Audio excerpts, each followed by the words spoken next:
And again, thank you, Andrew, to the band that played earlier over lunch. That was really lovely. I don't know if that was the jazz band again. May have been a different one, but thank you for that. So to start off for proceedings for the afternoon, we're first welcomed by Dr. Kate Chatwal, OBE, who is the Chief Executive of Challenge Partners, which is a practitioner-led school improvement charity. And Kate recently hosted our first Dorset Education Board workshop and has been working with us on helping us curate the first key priorities that Stephen Twigg spoke about earlier. Kate has been an Executive Director of Southwark Teaching School Alliance and Chief Programme Officer at the Future Leaders Trust. She also spent 11 years at the Department for Education and has been a school governor and trustee for more than a decade and is currently a trustee of STEP Academy Trust. So I'm very pleased to welcome Kate from Challenge Partners to talk to us about enhanced excellence and equity through peer collaboration and challenge. So if you can give us a warm welcome to the stage.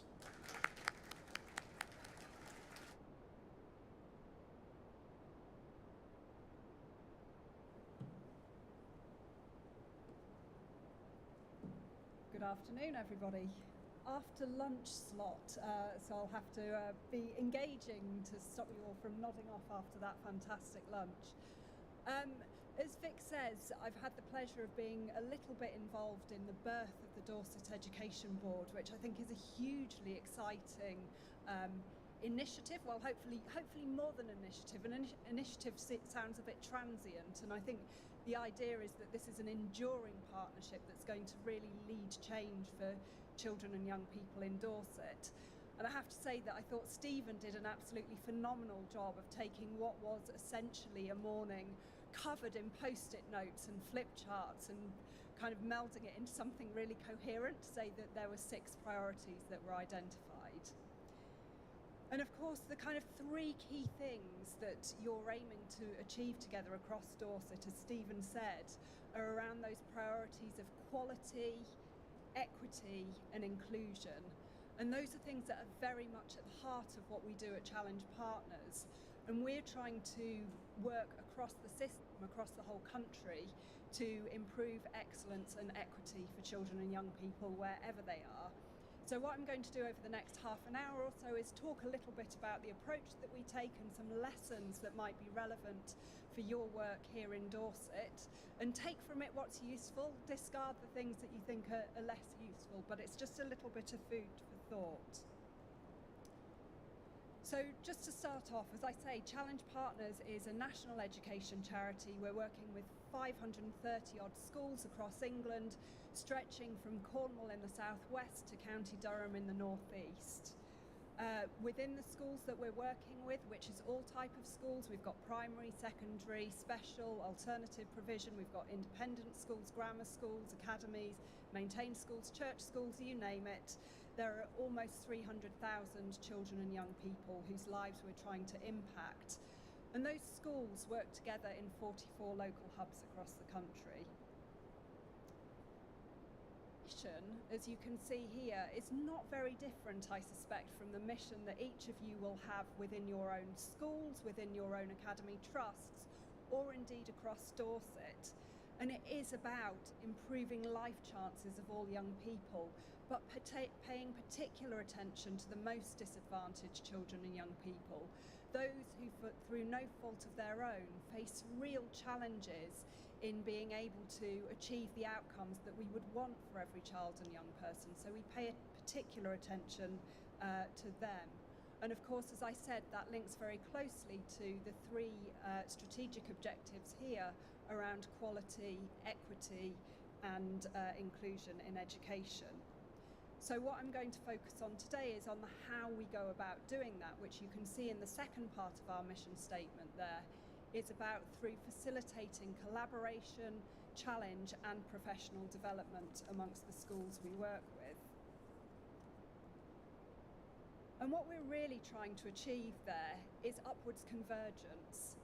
So Sir Kevin Collins, who, as you will know, was the former CEO of the Education Endowment Foundation, as well as having been the kind of recovery czar before he stepped away from that role because the government weren't really prepared to put the resource behind it that he thought was needed.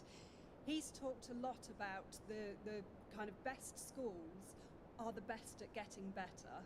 So regardless of their starting point, they focus on building the capacity, using the research, and thinking about how they keep improving on their previous best. And that's very much what upwards convergence is all about. It's saying that no matter where your school is starting from, you can move it forward through this kind of approach of collaboration, challenge, professional development. And that applies equally to high-performing schools who need to be stimulated to continue to rise higher, but also ensuring that the schools that have the least or have the furthest to travel are those that are kind of improving at the fastest rate, which is why the bottom line slants a bit more steeply than the top line there. And the way that we focus on doing that is through building really deep partnerships that are founded on strong moral purpose and deep trust between the schools within challenge partners or with any partnership. As I say, I'm talking about challenge partners here because it's the thing I'm most familiar with. It's what I do every day. But I think the lessons are really applicable to any kind of partnership that you're thinking about. And I think this is a really interesting model, not ours. Part of the Challenge Partners mantra is steal with pride, but always with credit. So this isn't one from us. You'll see where I've borrowed it from, credited on the slide there. But this idea of a kind of continuum of deepening partnership from competition bottom left right up to deep partnership at the top right.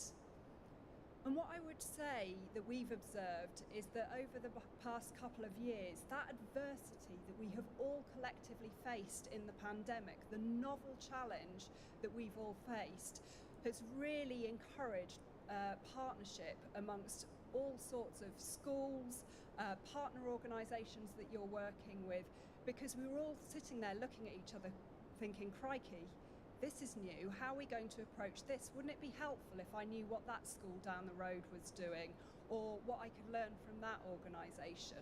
And so there was a lot of kind of very instinctive connection that came about, I think, from the fact that we're just social animals and we don't really want to face a crisis on our own. And so we all came together through the pandemic to face this novel challenge.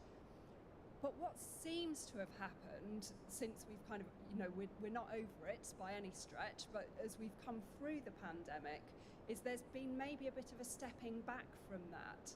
Because what happened in September, of course, was we saw Ofsted return with a vengeance. We've seen public examinations happen this summer for the first time.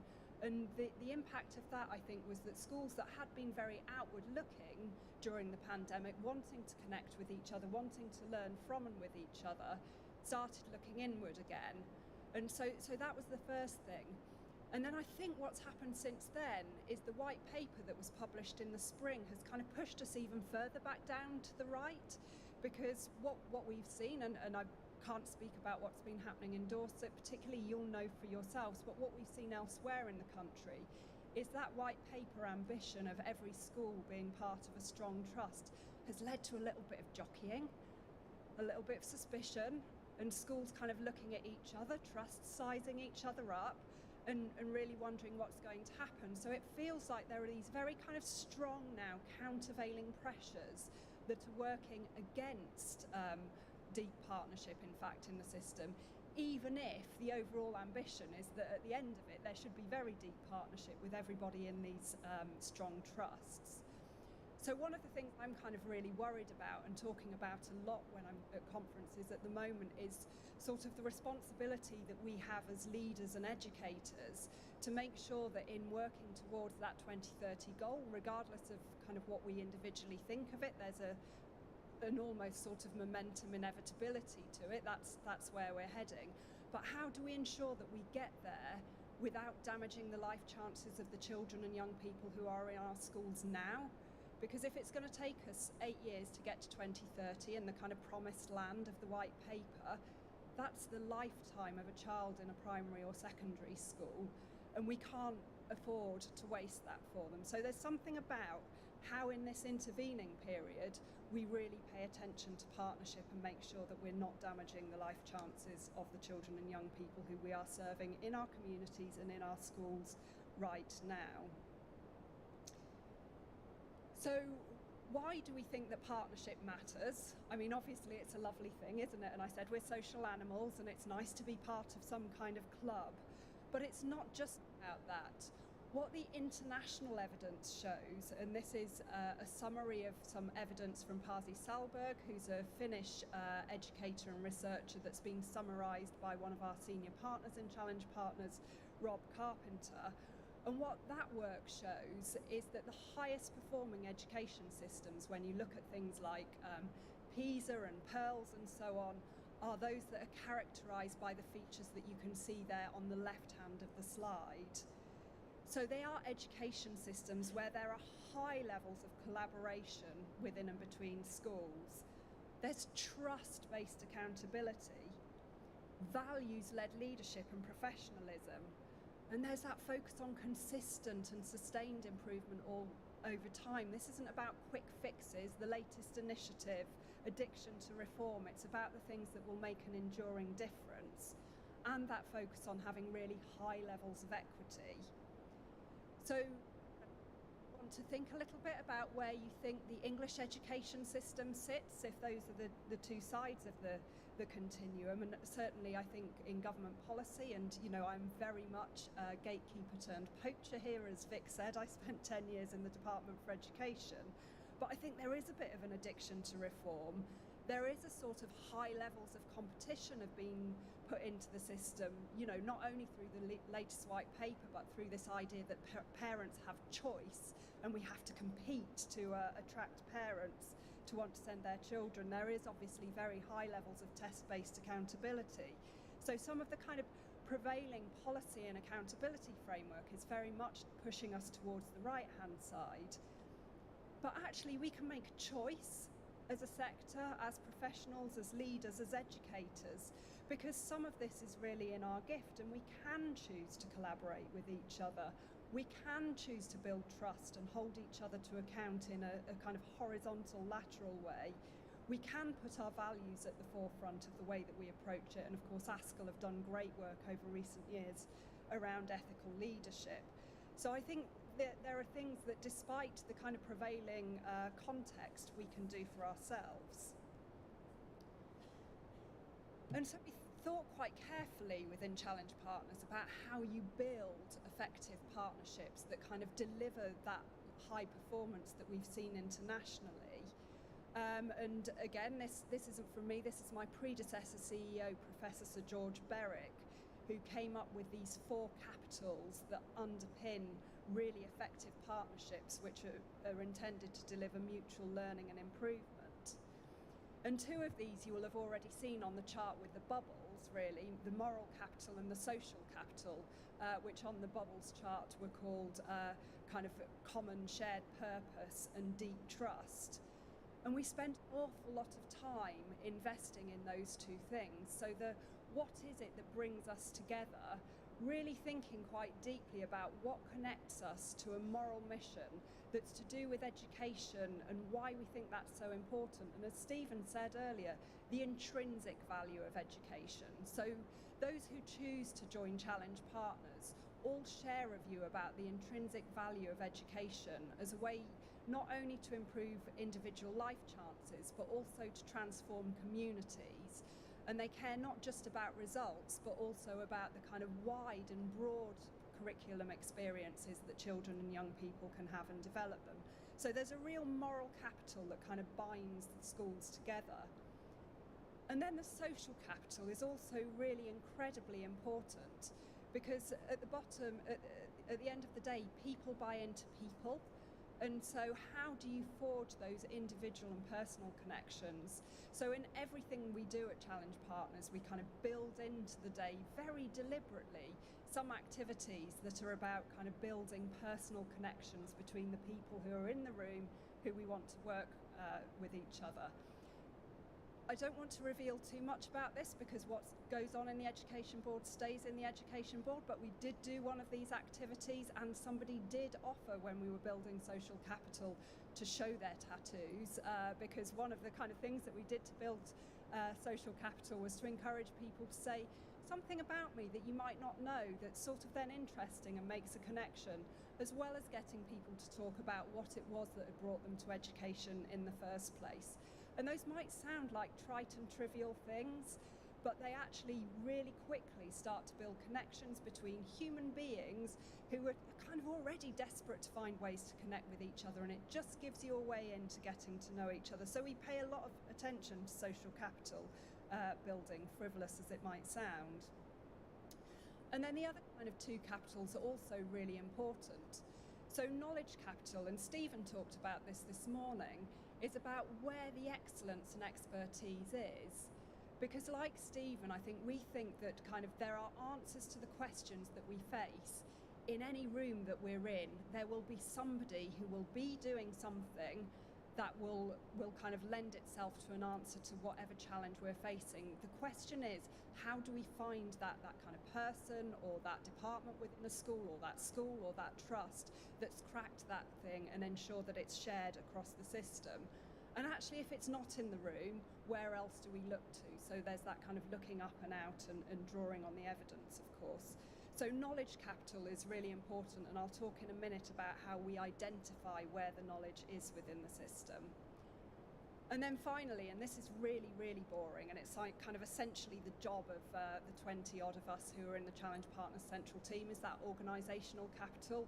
Because actually collaboration and partnership doesn't happen by accident. You do need somebody who schedules the meetings, who minutes the meetings, who tracks the actions, who makes sure they get done, and all of those kind of things. And it's probably not a good use of somebody who's trying to lead a school to be doing all of those things. So we try and provide that kind of expert project management just to make sure that things are followed through. So all four of those things are really important, I would contend, to forming really powerful and deep partnerships.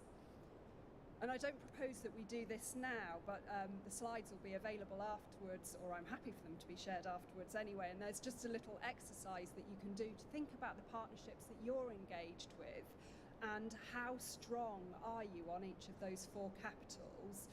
Do a little bit of it and think about where is it that we need to move forward to improve partnership building on those four capitals. Now, as I said, knowledge capital is really important, and one of the things that I really struggled with when I was Executive Director of Southwark Teaching School Alliance was to really know where the excellence was within Southwark schools. I knew it was there, and I visited the schools, but it was all a little bit ad hoc. So somebody would ask me, you know, I'm looking for somebody who's doing some really good stuff on reading, because that's where I need to improve. And I go, well, I was in a school 2 weeks ago that I think was doing some interesting stuff on that, and it really was very dependent on kind of where I'd visited and what had been going on. So we started to think about what are the ways in which we can really systematically identify where excellence is in the system. And that's where in Challenge Partners we use the Quality Assurance Review, which is a peer review that each school in our partnership has each year to really find out what's going on in that school. So it's led by an independent lead reviewer, and I think that independence is really important. Somebody who facilitates the review and makes sure that the process is really robust, that evidence is gathered systematically, that the peer reviewers are going in there and really looking to understand what it is that the individual school or trust is doing and the difference that it's making, but not from a point of view of why aren't you doing the thing that I thought you should do or the thing that we're doing in our school, but really understanding on its own terms what is the school doing and what difference is it making. So that kind of independent lead reviewer is really important, but actually those peer reviewers are the ones who are conducting the evaluation.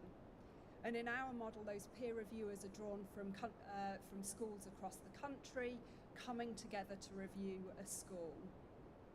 And they do that, as you can see in the middle column there, in partnership with the host school, because it's really important that that review is something that is understood and owned by the host school. So the leaders of the host school work with the peer reviewers, and they'll go into lessons, they'll interview governors, they'll talk to pupils, they'll do book scrutinies, They'll do a whole range of things to gather evidence about what's going on in this school and what's working really well and what isn't going so well.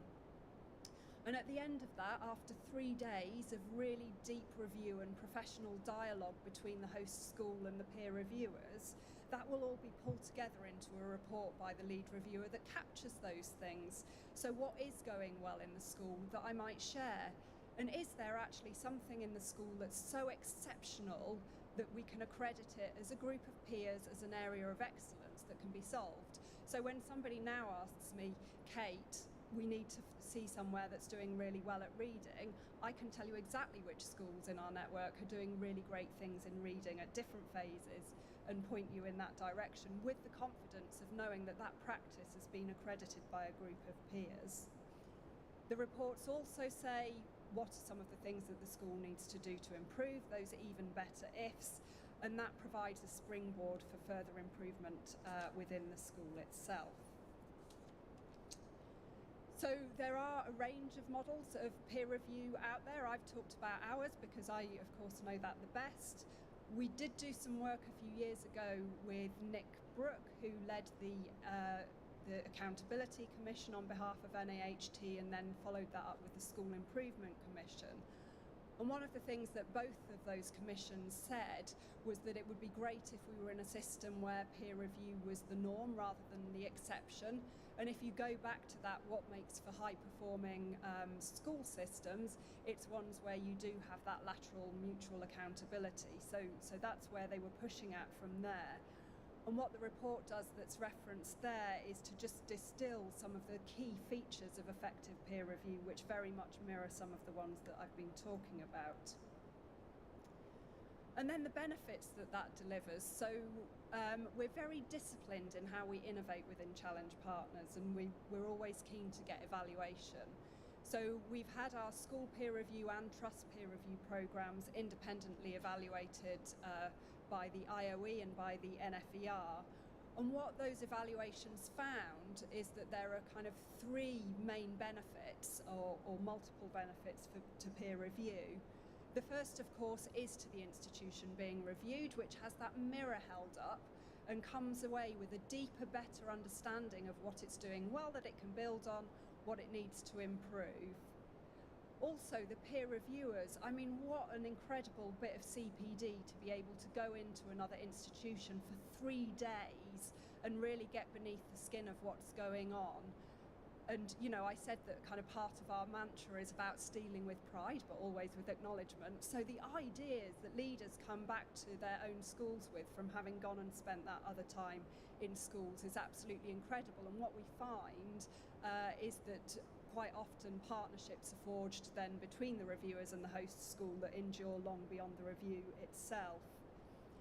And then I think for us, there's that kind of interest in the wider systemic benefits about knowing where the excellence is in the system and being able to share that really, really systematically as we do through a whole range of ways. You can hop on our website where we have webinars that have been recorded from schools sharing their excellent practice. There are opportunities to go and visit those schools to see it in practice. So we're trying to make sure those things benefit the wider system as a whole. And of course, the review in and of itself doesn't necessarily improve a school. I mean, it is helpful to have that mirror held up and to know yourself a little bit better, but if it doesn't prompt action, then it doesn't really make a difference. So I always think of the review as being a kind of bit of punctuation, a comma in an ongoing school improvement dialogue, and it's what comes kind of before and after the comma that's really important as well. So again, within Challenge Partners, we have a range of ways that we ensure that there is follow-up through the local hub, through the national network, through those kind of sharing excellence events that I've talked about. So a whole range of ways. But again, just encouraging you here as you kind of think about partnerships, how do you know where the excellence is and how are you sharing it systematically to kind of really build your partnership in a way that benefits children and young people? I didn't know when Stephen spoke earlier that he was going to talk about lessons. I've only got 4, so maybe that's why he was a government minister and I was only a civil servant. But 4 lessons from sort of my experience of working on and with partnerships throughout a range of roles, actually, from my time in the Department for Education and all of those other jobs that Vic outlined. And I think, the first thing that I've mentioned, of course, is that those really successful partnerships are founded on trust and a really deep and shared moral purpose and reciprocity. And I think we all take for granted why it is we came into education, but then we don't talk about it very much because we're so busy thinking about kind of how to manage, timetable clashes, lunch breaks, uniform infractions, all of those kind of things that kind of take over the day-to-day, that sometimes mean we kind of get a little bit disconnected from our moral purpose, which is why that kind of having the conversation in the partnership about what's brought us all here, what are we working towards together, what are we individually motivated by, is really, really important. And the kind of reciprocity element is really important there as well. So it's not just about the kind of benefits for my children in my school and my parents in my community. It's our children in our schools and our parents and our communities. And certainly kind of there's real power in that locality approach, which means you can have that real collective ownership of the children and parents and communities that you serve.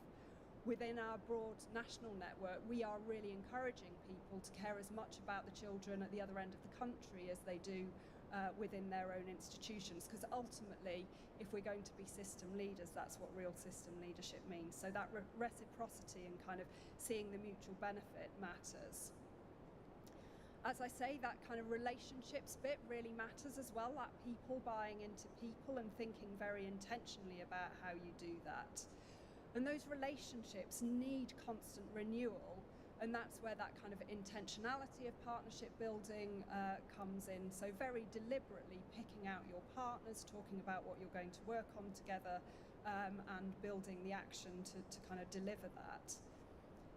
And then that final bit of kind of choosing your partners really carefully, because the one thing that we can't afford to do through partnerships is to just be recycling mediocrity, which is why that kind of knowledge capital and knowing where the excellence is really, really important. And so we always ensure within the kind of local hubs that we establish through Challenge Partners that they are led by schools with defined and accredited areas of excellence, recognising that there will be excellence in all schools to some extent and everybody's got something to contribute, but making sure that there's real strength at the heart. And so I suppose to conclude, really, what I want to say is that I think the risk of getting partnership wrong is that it's sort of warm and fluffy but doesn't really achieve anything, or it recycles mediocrity. But the prize of getting it right is really, really great, because it is about improved life chances for children and young people. And as I said, it's not just about the academic results, it's about getting young people to a position where their education is broadening their horizons, opening their eyes and encouraging them, I think, as Cormac was talking about earlier, to be sort of in their communities and active now. So being kind of changers of the world and changers of communities. So I think, partnership has a lot to commend it, and so hopefully that's been helpful in giving you some ways of thinking about how you might forge some successful partnerships locally. And just to finish off, some further reading and my details if you want to get in touch. Thank you very much.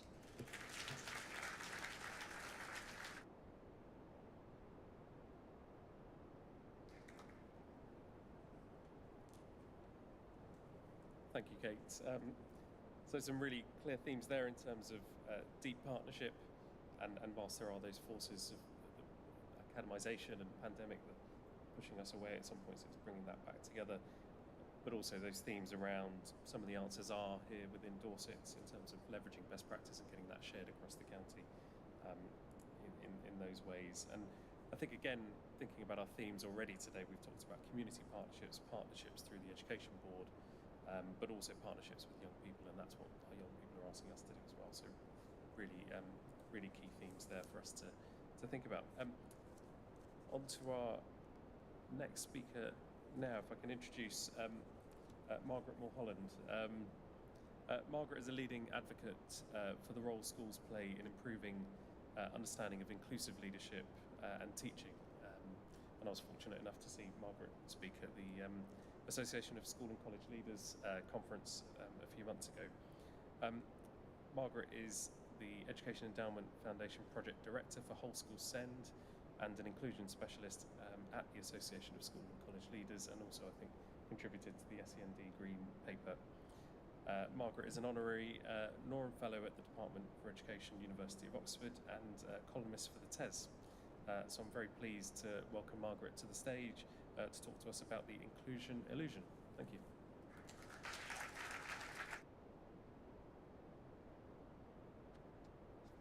Hi everybody, lovely to be here and fascinating day, really enjoyed it, thank you. It's lovely to see some familiar faces as well who've come up to say hello, so that's been very nice as well, thank you for doing that. I'm hoping in this session that we can really build on all the wonderful sort of ideas and principles and approaches that we've heard about today, and that I think have really resonated with people. Certainly over lunch I was hearing, that was really inspiring, that really talks to me. What I'd like to do is go into this a little bit deeper. I'm thinking in a send mode now and use a graduated approach. I go a little bit deeper into the, thinking about what this means for you in your setting. I'm really passionate about inclusion, as you might imagine. And on your tables there is an article that I did recently for TES that actually very unusually starts with me talking about being a parent of a young person with SEND, and I don't often speak about that.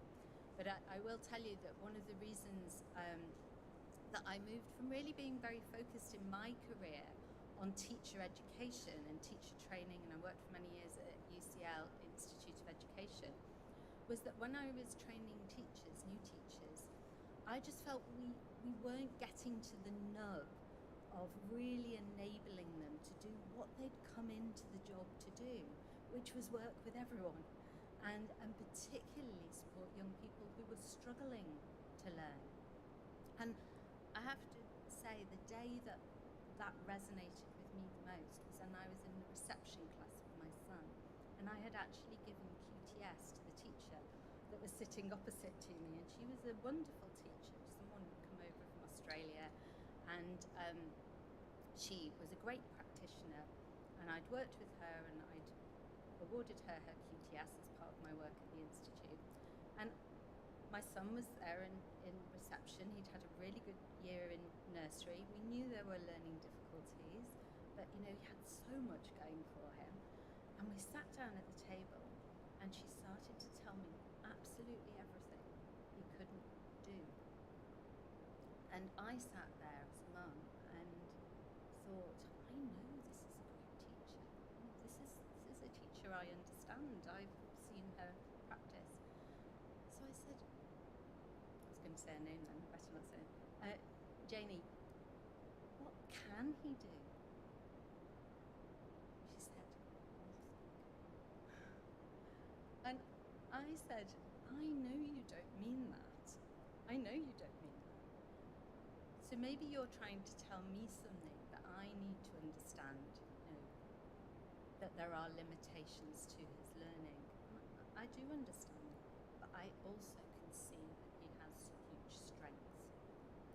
Now, I didn't think for one moment that made her not a great teacher. She was a really solid practitioner, but she had been affected by what I would describe there and what Rob Webster from Portsmouth University, or University of Portsmouth as he keeps telling me, calls structural inclusion, structural exclusion.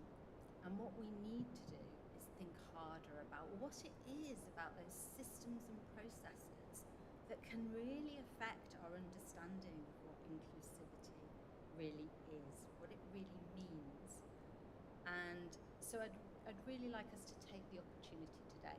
Don't tell anyone else that story, she says, knowing it's videoed. But I don't talk about it very often because I feel it's sort of a disservice to that teacher, but she was a good teacher. She just felt she had a duty to share with me an understanding of the extent of the barriers, which of course I was already very familiar with, but was hoping to build on those strengths, which we did go on to do. So what do we really mean by inclusion? What I wanted to share with you today was a snapshot really of a really wonderful project that I've been involved with the Education Endowment Foundation over the last year, which is with 80 intervention schools, 160 schools. As you know, Education Endowment Foundation do these RCT trials.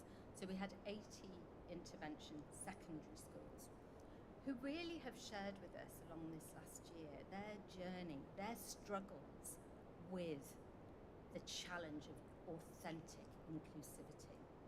And they've really been open, honest, ambitious, challenging, and I really want to just give you some insights from them.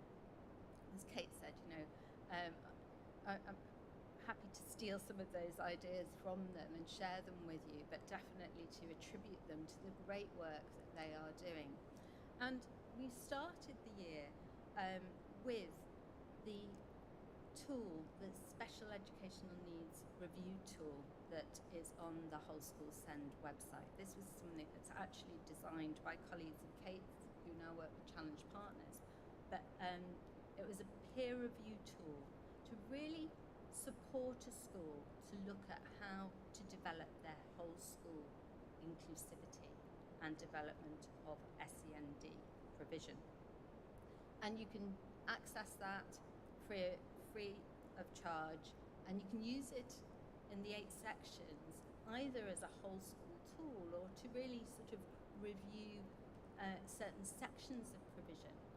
So we started with that, and as Kate said, punctuated the start of this journey really, but it's what comes after, as she said, I really want us to zoom in on.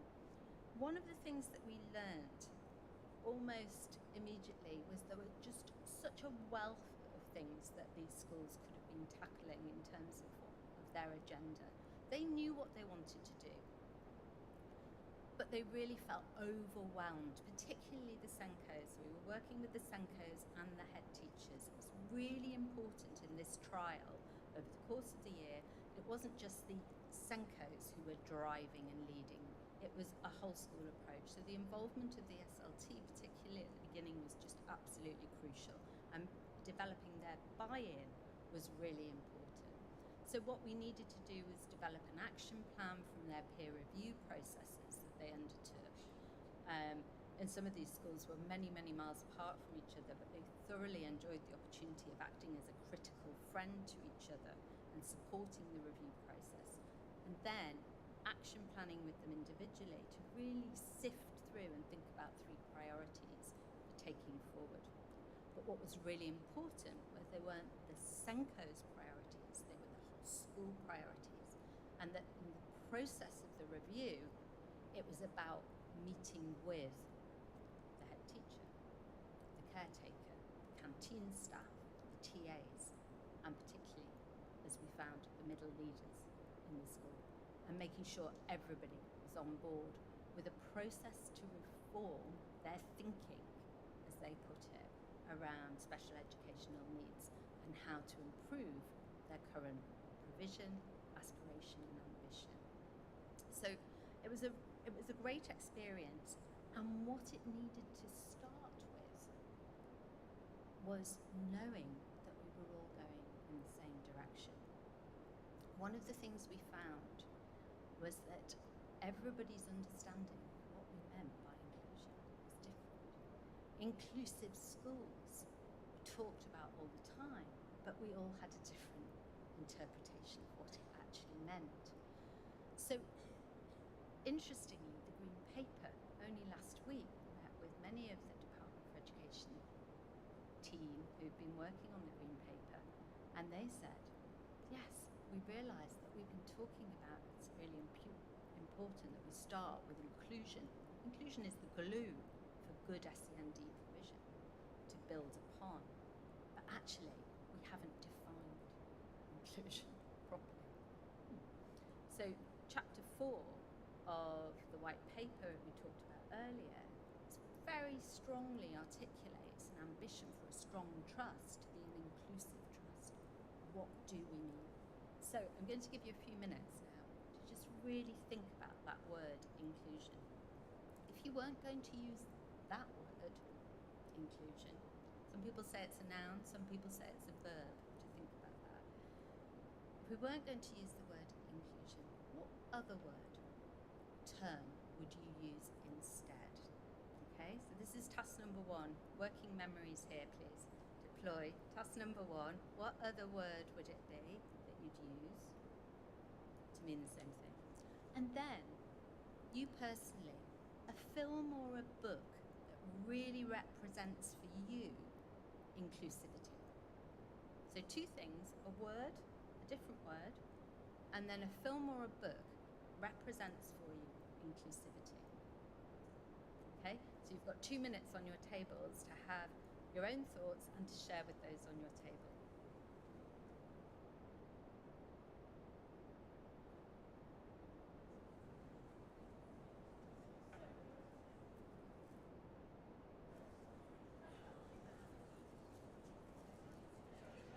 Just put that there for a minute.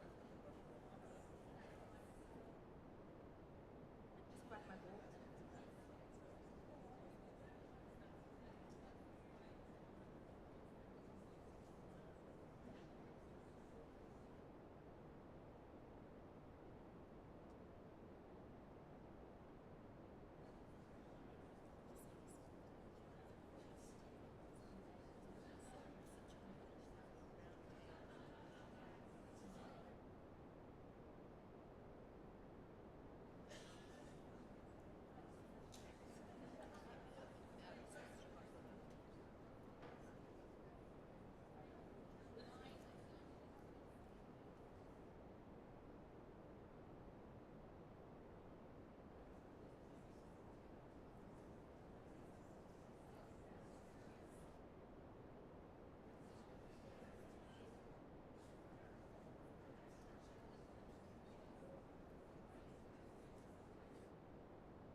Okay, I hate to stop you because it'd be lovely to have a bit more time, but hopefully we can come back to later.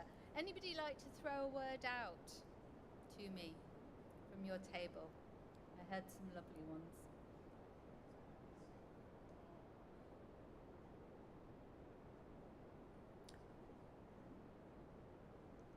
Write that down.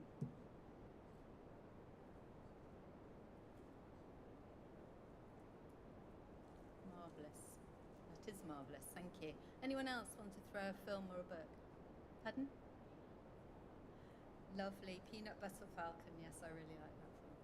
Excellent. It's a young man with Down syndrome and his ambition to break free, and in terms of that kind of limitations. Exactly. And the relationships on that journey.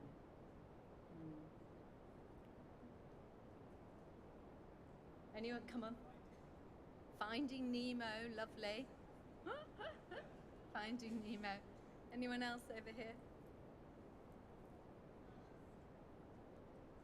Mask, wonder.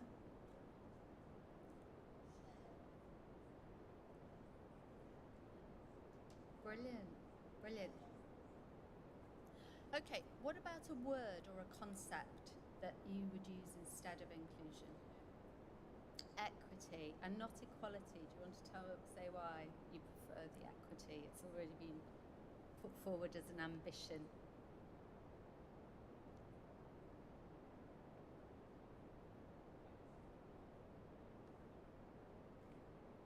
Absolutely.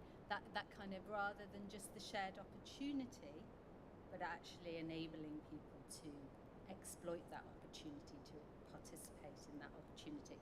So there's the image there of the bikes, you know, they're all the same size. So equality of opportunity there to get on the bike. But if you're a different size, then that's not so helpful, is it?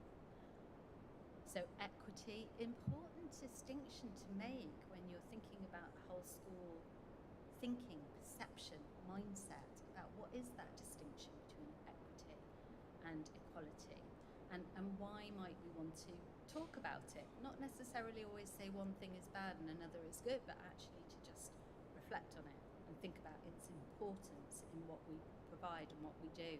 I love the research by Todd Rose from Harvard on the notion of average. Now, if you think about it, the way schools operate so often, and their structural exclusion can come from notions of average, below average, above average. We need to challenge some of those notions. He uses the examples of a research project in his book. I can't remember what it's called, something of average. And he talks about how cockpits were designed for pilots. And they did a study where they looked at the different size, shapes, weights of pilots, and they tried to create a cockpit that worked for every pilot. And of course, it worked for none of the pilots. It was designed to accommodate, and we need to think about those messages, I think. Now, I heard a word down on this table, she says, hovering over here, in terms of inclusion that you thought was particularly important, beginning with B, belonging. And I think that notion of welcome, how everybody is welcome, how everybody feels like they belong, that is one of the hardest things. You know, inclusion is not easy. Inclusion to define, and it's difficult to enact, but it shouldn't be difficult for us to maintain it as our core ambition.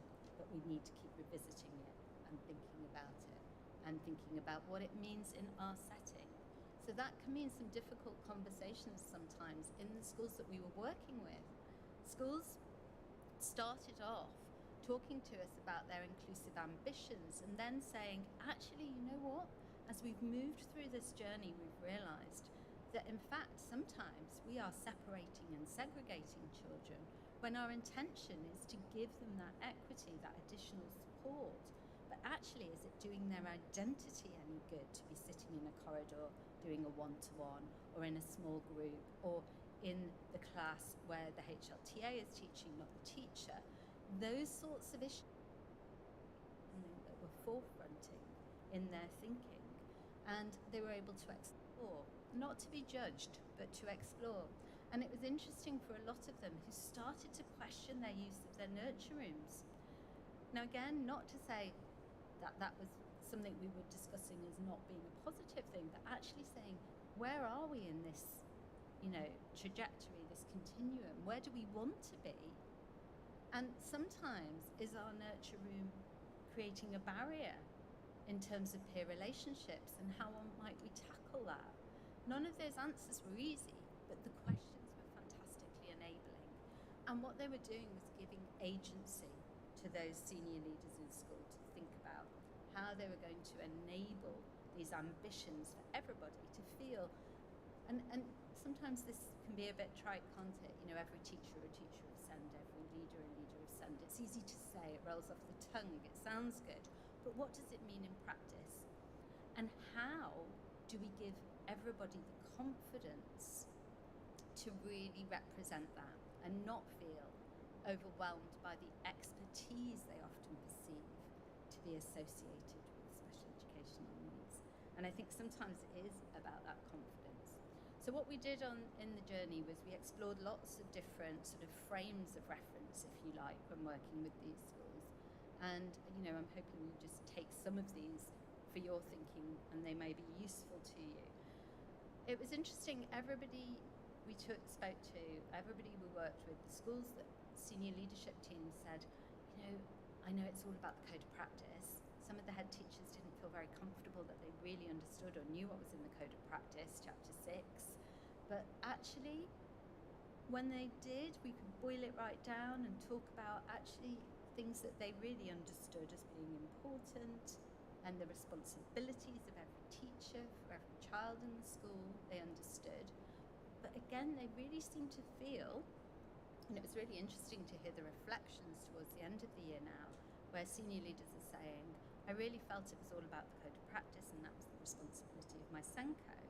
Now I'm thinking, actually, I see my responsibilities within the code of practice much more clearly. And they were also very quick to say, we don't want to feel like we move our school improvement agenda forward on the basis of what Ofsted expects. But actually, we're starting to see some synergy between the code of practice and the Ofsted handbook, and the expectations of everybody to feel that they understand to a degree the needs, and I say to a degree because I don't think we all understand children who have struggles in learning. It's a journey, it's a constant revisiting. It's not something you get, it's not something you're so expert in you can spot straight away. It's something you need confidence to do and explore and inquire consistently, iteratively, constantly. And that confidence is important. But actually, they were really sort of surprised to feel that, in a sense, the expectations of Ofsted were for that much more shared responsibility, particularly around those middle leadership responsibilities that actually were aspirational from a code of practice perspective, and in terms of the SENCO's workload, were actually something that aligned to the Ofsted handbook. So this was an image that our SENCOs said that they felt made the most sense to them, that those that we were working with felt that they weren't being very effective in their role a lot of the time because it was so reactive, it was so responsive, the operational responsibilities felt huge. So the process of the review that we did over the course of the year really became a journey in operational to strategic. How do we make that shift? Where do we make that shift? It's not always going to be possible. We shift some of those responsibilities so that SENCO could step back and in their role be much more of an effective capacity builder to support others across the school to engage effectively and with confidence in relation to their support for young people with SEND. So that distributed leadership model, they liked this example in the teams that we were just reviewing just recently in the last month, where one of the schools gave us the example of the SENCO having to do 400 one-to-one consultations on a term for all their SEND pupils. And instead thinking about, and we kept asking the question, if not me, then who? Thinking about why it might be sensible that it wasn't them doing those 400 one-to-ones, and that actually what was the empowerment balance that happened within that. So if they're doing 400, where does the knowledge of those 400 interviews sit? And how readily can it be shared amongst the head of geography, the history teacher, the Year 8 form tutor? How is that supporting and helping? So really trying to help the SENCOs to think about their operational shifts, enabling other staff who really then had more knowledge. In fact, it was a lovely example of class charts. it was Paragot Grammar, I think, who were saying that one of the things that the Senko felt most guilty about was encouraging teachers to really upload documents, homeworks, etc., showing that young people needed extra time. Because in the past, she'd always done all that work herself. She'd surveyed, she'd reviewed, etc., etc. What she'd realised by shifting it over to the teachers and just asking them to upload documents and collect and data, they were seeing patterns, they were seeing progress, they were seeing barriers, they were enabled with the insights, and then she could help them make sense of those. So really interesting to think about those sort of shifts from operational to strategic, thinking about the use of TAs, for example. And then one of the interesting examples that we had in terms of that shared responsibility, that distributed leadership model, and understanding why it was so advantageous to everybody, not just the Senko who was feeling super guilty about sharing some of their responsibilities, but actually that, you know, in many schools we realised that in the secondary schools that the head of English didn't know what the literacy interventions were, or the head of maths wasn't sure about the numeracy interventions. So in terms of building back better, just to borrow a phrase, when those young people went back into class, nobody was building on what they'd learned.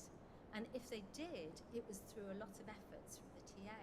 Whereas once the head of English was involved in the intervention choices and working with the Senko, everybody within the English department was enabled, and that shared responsibility was operating to everybody's advantage. So it was a useful example of that shared responsibility. And so the model that we were using was to try and help schools think about where their shifts might be. I mean, I'm saying we were in the trial, they were, because they were using evidence, collecting the evidence of their own context and thinking about, you know, what does shared responsibility look like in my context?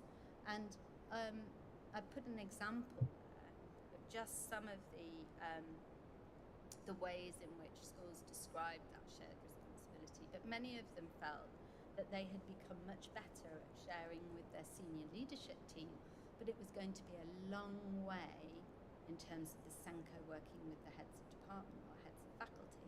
In other schools, they were working in that way, but they felt they needed to do more in terms of good, effective CPD, where the SEND focus was much more embedded, rather than the heads of department saying we're going to look at SEND this week, and then we'll look at it again in 6 weeks' time. We then thought about models of, you know, why not in every department, in every faculty? Why aren't we asking every time we engage in undertaking our assessment, our moderation, our thinking about cognitive psychology, why aren't we asking the question, and what does this mean for those who struggle? What are their strengths that we can build on? Where do we see this working well? What's really enabled them? So really going to that assets-based approach and really championing that, feeling like those departments could work with the Senko to really share good practice across the school. So thinking about that chart might be useful for some of you in terms of, you know, some of our schools said, you know, we started here, we've moved to here, next year, year after, we want to be really sharing responsibility at a teacher level. We want that quality first teaching to really mean something more than it does currently. We want people to feel confident that they can use reasonable adjustment and not feel that that's some sort of magic term that has magic behaviours aligned to it, that it's something that they can develop for themselves as part of a department. So the why and the how of that, I think, is really important.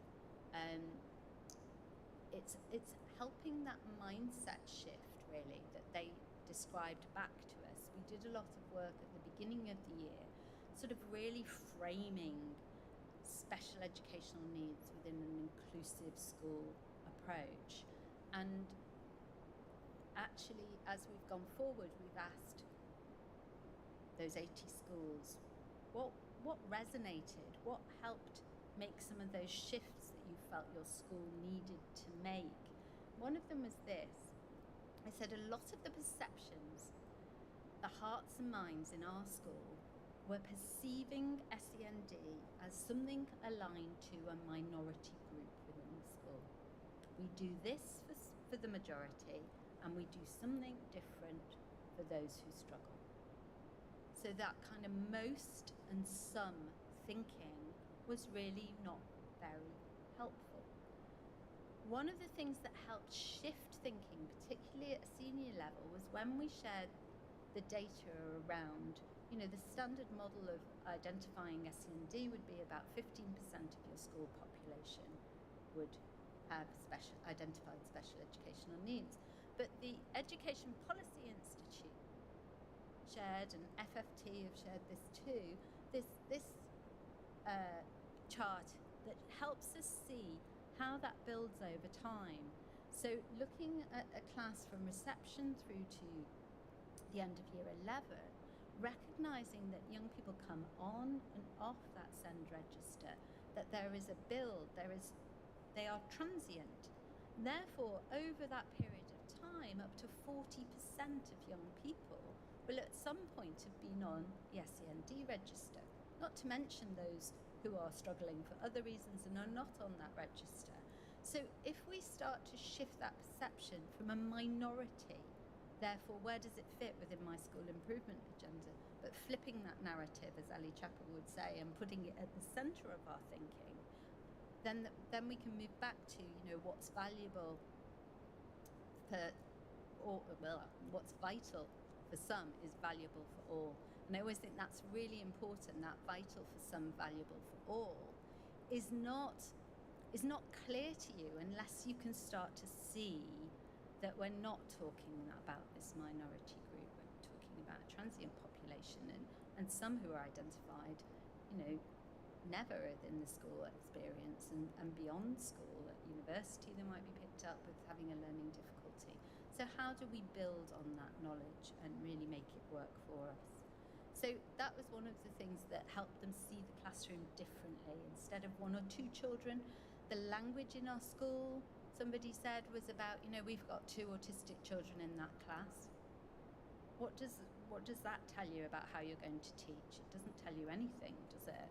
And then they were really feeling more robust about that, about, a lesson that's looking at number bonds might be something a child flies with, a lesson that's drawing an image from him that's in front of them, they might flounder with.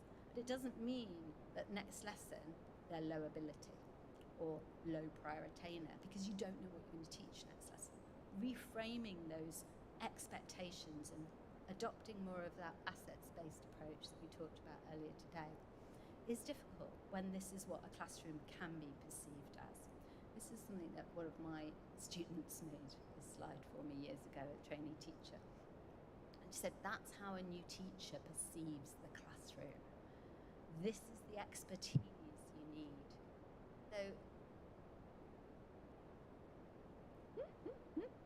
So Mandy, who made this for me, it's an amazing chart, but when you're able to unpick it, you think about what's most important today in the lesson.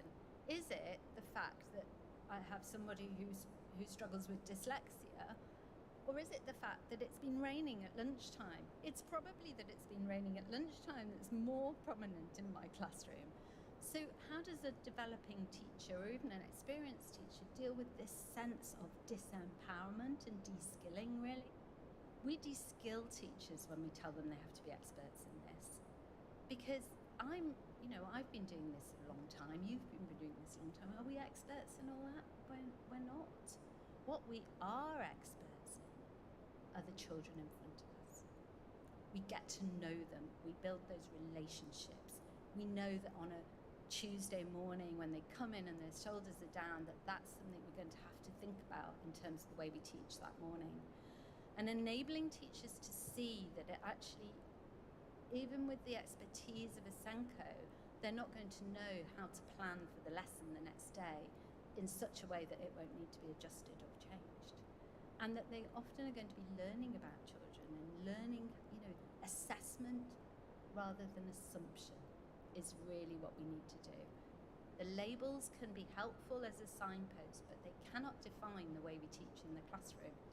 So shifting that mindset and saying, actually, you don't need to be an expert on autism and dyslexia and dyspraxia and cerebral palsy. That's important to be respectful of and knowledgeable to. But actually, getting to know, as the young people have said today, getting to know those young people and how they learn, that can take a bit of time. And we have to have the confidence to take that bit of time and know that we don't always get it right. We get it wrong before we get it right. But we use assessment rather than assumption about what they can do. And that's really built on very successfully, I think, in the resources that the Education Endowment Foundation have shared in terms of the SEND guidance report. It's only 22 pages. I say that as someone who's poured through it. It's really helpful in terms of those mindsets. At whole school, it's very accessible, and it's got some really valuable guidance in terms of, those things to challenge perceptions, the evidence that suggests that actually, if one child is really struggling in a class, it doesn't have a damaging effect on the others, that the evidence is not telling us that, that we should be focused on the problems. It tells us we should be focused on those strengths and those assets, and it identifies those 5 areas, and particularly around getting to know the child, that holistic understanding, using what we know of a graduated approach to develop the environment of the classroom. Those opportunities, as you know, not to try and fix the child, but to adjust the environment within which they work, and that can make such a powerful shift and change. And I always at this point put my glasses back down because, I think a great teacher is a great detective, and we have forensic spectacles, and the most powerful thing we can do in support of learning difficulty is look for learning strengths and really explicitly explore. No special school, I've worked in a special school for 8 or 9 years until 2 years ago. Not once would they say, we're definitely going to teach this to our year 4 class in September because they're all children with autism, because they are nothing like the children that had autism in that class last year. So it's actually giving our mainstream teachers that confidence to feel that we aren't expecting them to be experts in something that is actually about exploration, inquiry, that drives inclusion, and using that graduated approach on a daily basis. I've been heavily involved with this, and some colleagues in the room have also been involved in this. The teacher handbook SEND, deliberate, not SEND teacher handbook, teacher handbook SEND, so that it's a vast one-click wonder. You have to click it once on the SEND gateway and it will download, and then you've got it all, and you can go to sections. But the lovely thing about this guide is it's about how to develop those inclusive classrooms before thinking about SEND-specific development and intervention, and really encourages that reflection. One head teacher in Lambeth said to me last week that she's been taking sections of the handbook and sharing it in staff bulletins and saying, let's try this week and give us some feedback on how it's gone. So it's really come from the top, but really sort of thinking about, a strengths-based approach, really positive, proactive inquiry of teachers to learn more about putting SEND at the centre of everything they do, whether that's their pedagogy. So, a lot of our SENCOs were very, at the beginning of the year, saying, I want to ask to have a SEND CPD every Monday once a term. And now they're saying, why isn't it part of every CPD session? Because our children are our children, and they are part of every initiative that we develop and every bit of best practice teacher development work. And some of the examples that the trials come up with, I've added in there. One of the ones I loved, actually, because I always used to feel as a parent and as a teacher that when we talked about SEND provision, we often talked about the kind of supports around a child rather than the pedagogy. We didn't talk enough about the quality of that teaching. And when I'd come come into schools, some of the Senkos said to me, we do have a team around the child meeting. It's not really about teaching and learning. So we say, well, where is the teaching and learning around that child? What's that about? And a few of the Senkos trialled a kind of 20-minute session before school where they would pull the teachers, this is particularly a secondary example, but it works in primary too, pull relevant teachers together and said, what works? Let's just talk about where it's going well and what we might build on. 20 minutes sharing, circle time rules, no negatives. We might even invite the parents in. That really worked brilliantly, actually, but everybody was terribly worried about doing that. And sharing really good practice, which helped hold departments to account in terms of the practice they were developing. Really helped to sort of say, oh, if geography can do it, then we should be able to do it in science. Why aren't we doing that? And the teacher handbook does a lot of subject-specific guidance that I think schools will find very useful, both primary and secondary subject-specific guidance. So really thinking about those inquiry-led models of inclusion and recognising that actually if we demystify SEND and say it's, you may not be an expert in this label, but you are an expert in Year 4 children, and you are an expert in Year 8 history, then I think there's that inclusive leadership, and that really drives through that kind of structural exclusion that can exist, where we're expected to take children away from what works for them, their peers, their classroom, etc., and really build and strengthen that provision for all. So I hope that's given you a few thoughts to take forward into school.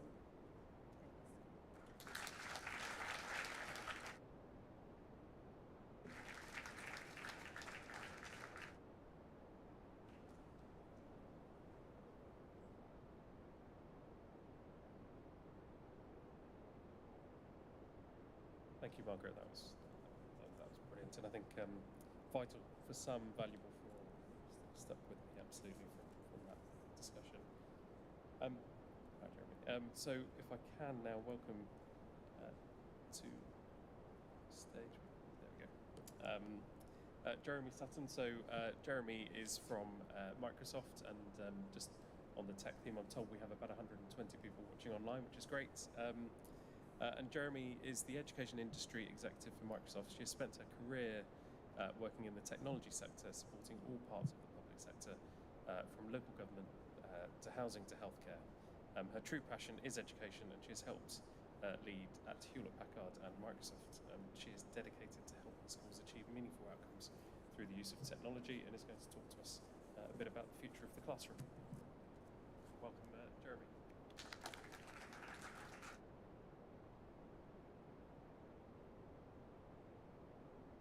Great, thank you very much for that introduction, Vic, and also thank you for whoever put me at the end of what has been clearly an amazing day, but some amazing speakers. So yeah, thank you, Margaret. I'm going to be a tough act to follow here, but yeah, it's amazing to be here. So first of all, thank you for having me. I always feel really privileged to be part of these sessions, especially when you're hearing from such experts and other topics around education. But today, I'm going to talk to you a little bit about technology and the role it can have in advancing education. Because of course, if we can optimise what you do in the classrooms, then we can improve outcomes for young people, and that is what all of us care about. So I'll start by taking you to the Microsoft mission for education globally, because we really do believe in empowering every educator and every learner to achieve more. And we want to do that through helping you to create learning experiences that are inclusive and that are modern in the classroom. And because when you do that, we feel like that's how you can get more out of every young person, no matter what they want to achieve in their future. But we feel like if you want to empower every learner, then we really need to be looking to the future, because the future for the young people that we're teaching now will look very different to today. And we know that because some of us would have grown up in the 80s, some of us would have grown up in the 2000s. Some young people are obviously growing up now, and the future of 2032 will look different. And we know that because of the experience of just the past couple of years. And I'll take hybrid example as a really nice example of that, because most companies could have done hybrid working pre-pandemic. Now, whether they allowed it or not was actually pretty unusual, and I know that as someone who had a career in technology and it was pretty stigmatised if you worked from home for any long period of time. Now, companies like Microsoft and lots of others have now put in policies whereby actually remote working is the norm. So for us, globally, for every single employee, that's 50% remote working that we're allowed to do.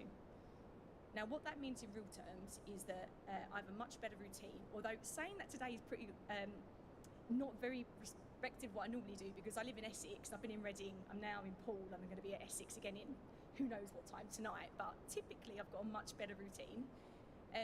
It also means I get to have dinner most nights with my husband, and I could never have managed this pre-pandemic, but I could socialise Monday to Thursday if I wanted to with friends, and that's a complete new thing for me. But what that also means from a work perspective is that I'm more effective because I'm normally spending less time travelling, and it means I can get more meetings in, so I'm getting more things done and more productive. But overall, it just means that I, as an individual at work, am far happier because I've got a better blend than ever I could have had before.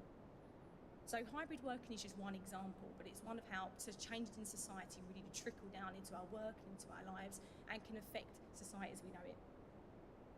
Now, the same is also true of technology.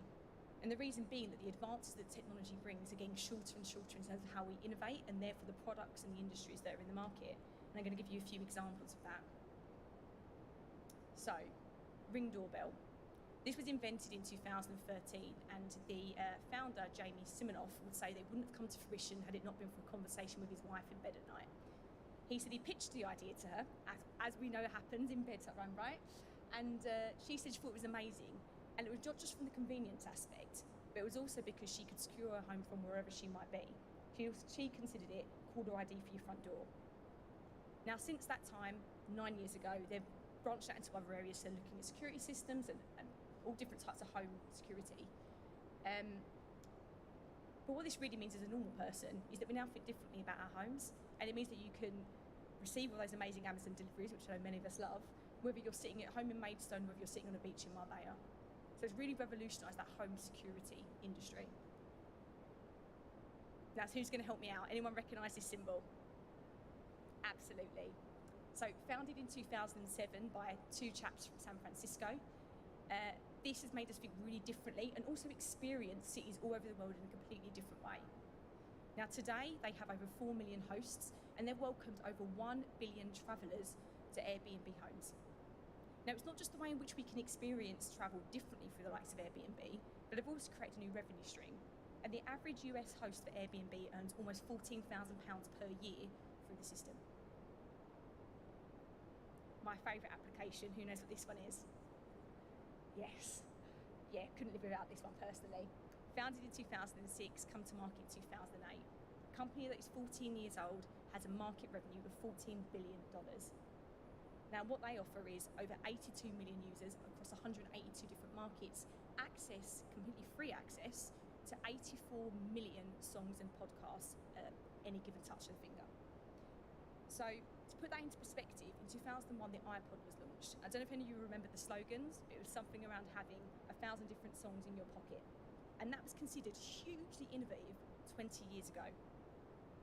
With Spotify, you can access anything at any point at any time. And the last example I'm going to give you is Tesla, which was founded in 2003, which has brought mass sustainable electric vehicles to everybody globally. And by the end of 2021, they had sold 2.1 million electric vehicles. So I want to come back to 2032 because what will it look like? And I'm hoping we'll know the obvious answer is who knows? But clearly just from those few examples, we can see that it will look different. And it's going to look different for those 4 examples, not just because they're new products, but because they are fundamentally new industries. And all of those industries are completely powered by technology. So thinking about what the future might look like is not really nice to have. It's something that we need to do if we're going to equip young people with the skills they need to be successful in whatever the future might look like.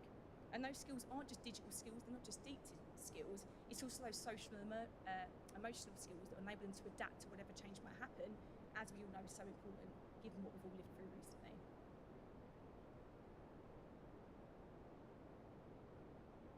Economic Forum, some of you might have seen the Future of Work survey that they released in 2020. And they've looked at kind of what the future of jobs might look like, but also what some of the technologies might be in companies as we move forward. Now, to be fair, this was only looking 5 years in the future. And a lot of these technologies are no longer future. They're actually really common and are supporting and powering a lot of companies today. So if you take the likes of cloud computing as the example, and also the use of data. But I think what's more important about this is not that they're not new, that they're coming and they're already here, but it's that these will affect all industries and also all jobs. It's not just techies within those companies. And whether you just take the example of Sainsbury's and Argos using data to better market to us in the grocery aisles, or whether you were looking at applications engineer for TikTok and how they continue to develop their programs, they will need technical skills, but equally so will those in HR, in legal, in sales, in operations. These are going to become prevalent throughout every function within every company. So it's not about the deep technical nature, it's about having basic digital skills at the core of what we do. And we know that this is a problem today because there is a widely documented skills shortage. And recent research from the Manpower Group, launched a couple of months ago, said that 75% of companies are struggling to hire, and that is a 16-year all-time high. They've also said that the most in-demand roles start with IT and data, filtering down through sales and operations. But they also spoke a lot about the top in-demand soft skills, looking at reliability, self-discipline, resilience, problem-solving, creativity. Again, all those really important social and emotional skills that are going to make young people not just fit because they've got the right digital skills, but actually the ability to adapt and work in whatever that environment might be. So the challenge that we've got to work through is the fact that there is a smaller number of young people taking up IT and computing courses, both at GCSE and also at further education. And you love it when your slides aren't the most up to date. But this was based on 2020. And the nice news is that there was some research released last week that actually showed between 2021 and 2022, there's been an 18% increase at GCSE. So clearly young people are seeing that there is value in getting these digital skills, which all of us need to and of course want to support. We know it's a bigger challenge though than them just wanting to study them. We know that there's actually globally, not just an England problem, there's a challenge in those that have the skills to teach IT subjects. So that's something that we need to address collectively. So it's not just about can they and do they want to, it's how do we empower them to access those more freely than before. So it's about thinking about not only what do we teach, but really how do we teach? And as Microsoft, how do we support you in doing that? And also, let's get away from the techie. I mean, I might work in technology and I'm lucky enough to make my career in tech. I would consider myself one of the least technical people that I know, but actually I work in tech. So it's about how do we build the digital skills that are basic and that are important. So I've built these on PowerPoint. This is a basic digital skill now that all of you have. So how are we building that out as early as possible? And how are we not making it standalone? Because I think it's lovely when we're doing things like coding, robotics, kind of as singular subjects. But why isn't it we can't have gamified learning when young people within the curriculum and in their standard classrooms are learning about ancient Egypt as well as their building worlds? Or that they're using things like Flipgrid, which some of you might be familiar with, where they can collaborate and come together online and they can build their own content. And whilst doing that and having fun, actually they're also learning video editing. It's about curating these really exciting experiences, and that's where Microsoft feels that they can come in. But I want to make the point that technology is the enabler to all of the things and all the change we want to have. All of your key priorities, and we've heard amazingly about some of those today, remain your priorities around how we support young people with special educational needs, attendance, progress, improvements, attainments. All of those need to be your number one. But actually, where does tech fit into that to make things better in the classroom, in the back end, and also with your teachers to support all of that? And of course, you as leaders. So when we talk about digital transformation, we really want to look at it in 3 core areas. And the first of those is engaging students, and it's empowering your educators, and then it's optimising your institutions. So we speak a lot about this, and engaging students in the classroom is super important. Because when they're having fun, they're engaging better and they're likely to get better outcomes. So how can we help you to have those experiences more prevalently throughout the classroom? But also, how do we support you with the devices? We know that there's an equity challenge across the country, and that has been addressed somewhat in the past couple of years. But you can't really build digital skills if you don't have tech in the classroom. And I don't want to make any assumptions there, but I'm pretty sure that's the case. So how do we help you to do that and optimise that, but also take into account the fact that what a 4-year-old to a 10-year-old needs, 16-year-old needs, and what a teacher might use, they're all very different. So how do we help you understand that, make the most of it? I think it's also about empowering your educators. And I felt like a nodding dog when Margaret was speaking, because there was so much that she was saying about supporting Senkos, but also the whole school staff cohort around CPD and knowing what to do. You're right, teachers' expertise is education. So if we were to go back pre-pandemic, there are a lot of teachers who never wanted to use technology because it can be frightening. Actually, learning a new skill often can be scary, whatever that might be. But we've come through a period of almost forced change in education systems all over the world because, of course, education went from being somewhere where we go to something that we access in most cases. So we've kind of got over the hump of, I don't want to use it, I'm not going to try it, I know what to do, I'm super successful, been doing it for 30 years. That doesn't exist quite as much. But I think also Kate made the point that we've come together and learned loads and used it because we've needed to. We have seen people start to pull back. And it's because actually, when you're not in a crisis period, is it easy? Is it better than doing stuff offline? How do I build it in? It's taking me ages, I don't know how to do it. You know, we need to be making it easy for teachers to understand how to use it in the classroom. So if we're not saving their time and making their jobs easier, this won't work. And then lastly, we really want to help you to optimise what you're doing in schools. And this is as much from individual schools, Mark Academy Trusts, all the way up to supporting how you do with local authorities, because we want to use data in the back end actually to have you better visibility on what you're doing across school systems. Just one example is, for instance, if you've got one of our programmes throughout all of your classrooms, we know that not all young people tell you how they're feeling, and also the well-being of our young people has never been more important given the mental health challenges that we know have increased dramatically over the past couple of years. So actually, if you could have a system in place that each morning a teacher could control and they could say, right, we're going to send it out and we're going to ask them how they're feeling in the class. But what we're going to do is, because they're only 7 and they might not be able to articulate what that feeling is, we'll give them monsters to articulate it. There'll be 30 different ones that they can pick from. And actually what we can start to see then is, Jeremy's been super happy for the last 3 months, but all of a sudden she's put sad monster for 7 days in a row. Jeremy's not manifesting any behaviour to say that she's sad, she doesn't look sad, but is there something that I should be looking at home? Is there any intervention that needs to take place? Because something clearly isn't right, because she's not telling me verbally, but she's telling me in another way. Equally, you can use those same type of systems to say, well, Jeremy's normally always on time, but I'm starting to notice that she's logged in 10 minutes late every day for the past 2 weeks. What is going on that I can now intervene with? So it's giving you those insights that you might not have otherwise if these systems weren't in place. Now, for all of you, in all of your schools, it will look different, any kind of transformation, because clearly you're at a different starting point. And you will be using tech to some effect, no matter how much or how little you like that, but you will be because of our experiences. But when we're looking at transformation, it's got to be from the starting point and where you're at. And there are loads of different ways in which you're going to be like, the number one problem that I've got is attendance, or the number one problem I've got is engagement. And we can start from those points to build out actually what is meaningful to you. And I won't go through all of these, there's a load of detail here, but clearly I can't not talk about inclusive learning, because that's something that is so important to Microsoft, and that's something where we really know that we can help with.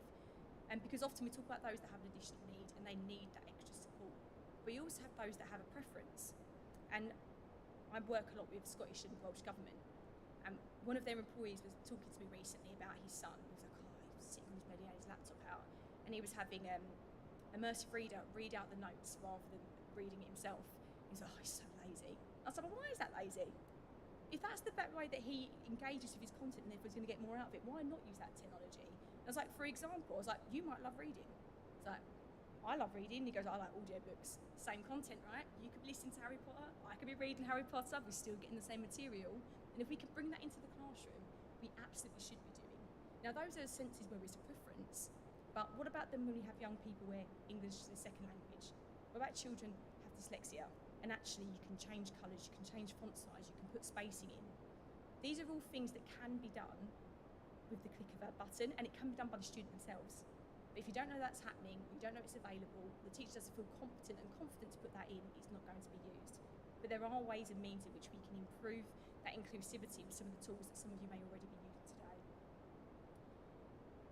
I do think it's really important that we labour the point around CPD, because any one of us can use a phone, but you could probably use a phone because you've played around with one for the past 15 years. So you've kind of learned, you know where cool is, you might now know what Spotify is, you know how to use WhatsApp, and you've tried to play around, so you've learned that tacit knowledge. Same with any one of us that can open up something like a Teams and kind of know how to start a message and go from there.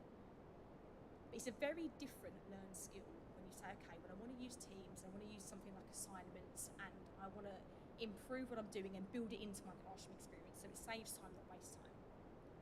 That is very much a learned skill. And if we are not equipping teachers with those skills and with the training to make most of those tools, then they're A, not going to use them, but B, when they do, they're going to have a super poor experience, which really detracts from the learning, which is obviously completely against the point of what we're trying to do. So we have lots of programs where we can help support all of that development, and that's so important because your teachers don't want to hear from me when it comes to using technology in the classroom. They want to hear from other teachers. They want to hear those that also teach Year 4 and actually have had it for a year. It was super hard at first, but we've tried these trial and error ways and now it works perfectly. Those are the kind of communities of our CPD that we want to create, and we have that called the Microsoft Innovative Educators.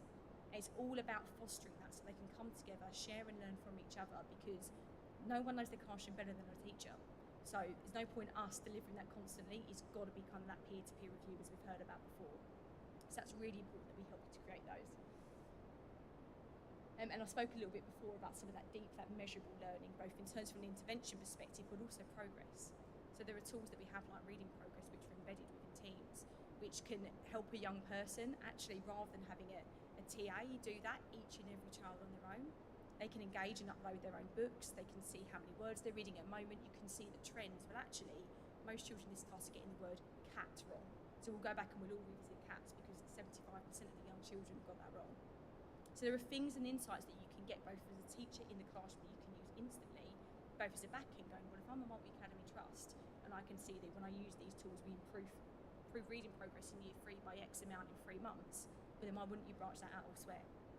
So it's about using all of the insights that you can get in an applicable way.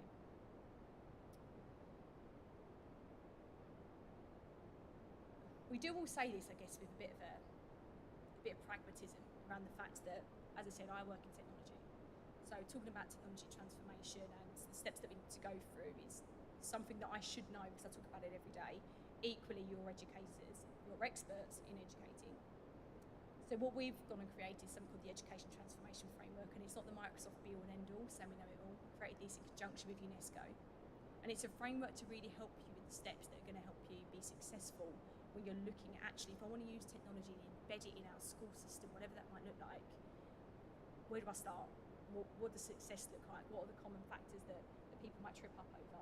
And actually, where has it gone wrong and where can I learn from that? And I think similar to the theme that you've heard throughout today, I would say the most important thing about all of this is the leadership of policy, because it's going to be your leadership and your pervasiveness in pushing that top down, in that people see that this is something that is super important. It's not something that's going to come and go.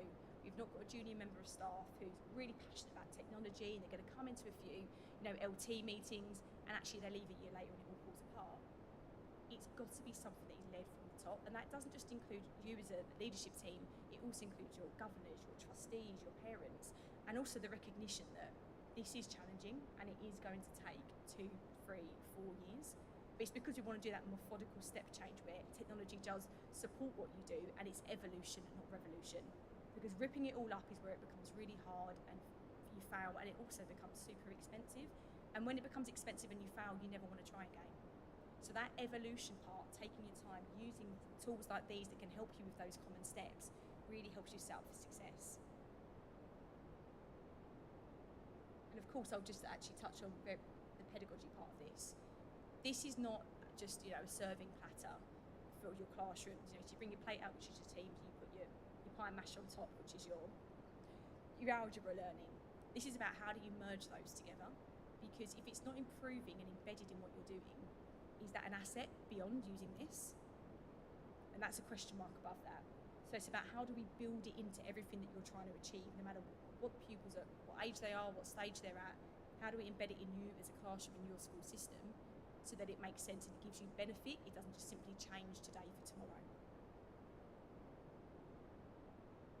So one of the good things about Microsoft and being a company like ours is that because we recognise that we have a very complex offering and actually what we're trying to do is difficult and it's hard, we create a huge amount of free resources that you can use. And I'll spend a bit of time here, and also you can have these slides after all the links are live, because I do think it's important that you recognise the support that's out there, because you do such a good job in educating young people. We want to give you all of the tools to empower and improve that with tech. So the Education Transformation Framework, which I just spoke about, is a whole kind of host of material. So we have partner-led workshops that we can take you through. We've got white papers, we've got just whole 16-page documents you can go through, kind of as much or as little as you want to engage. We've got everything available for you to use.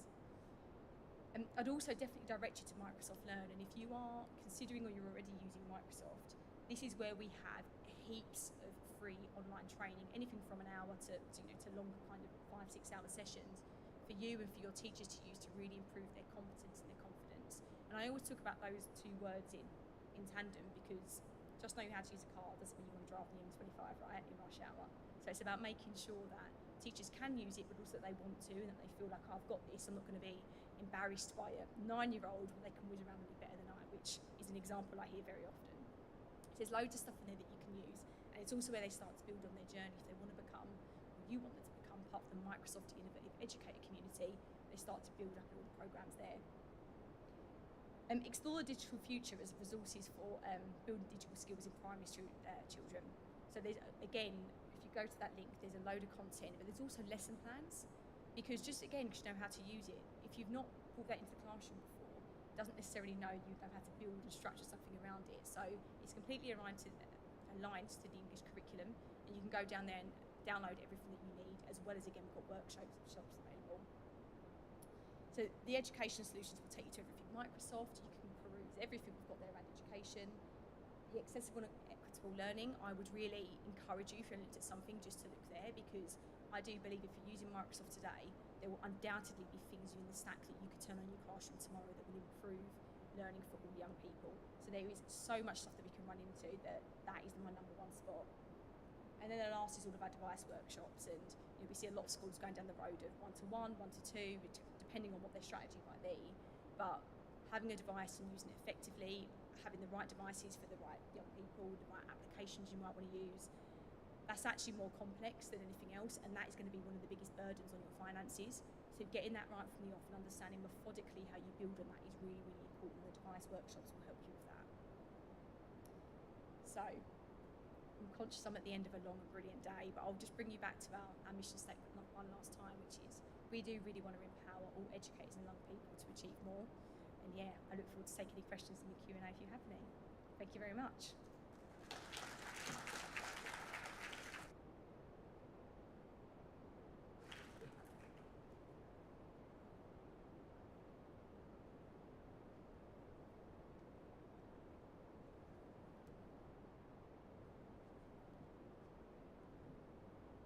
Great.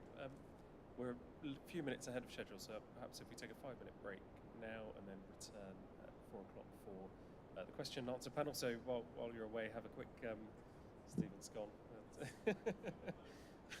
and have a think about questions for the panel. Thank you.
speakers today.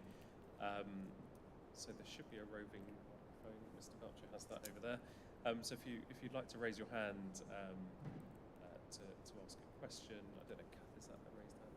Or Louise, we should have one here. So. Hello panel. First of all, thank you so much to those of you who presented today. It's been really, really powerful. I've taken copious notes. But my question to each of you is, what one actionable step do you want our school leaders to take away from today?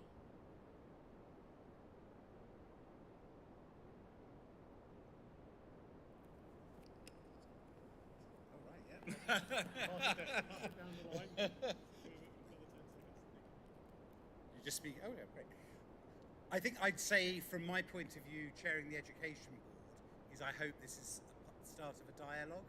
So I'd hope that everyone who's here, leaders, the young people, all of the different participants, the partners, I hope you feel free to get in touch with me with any thoughts and ideas you've got for how we take forward the agenda that I described when I spoke earlier.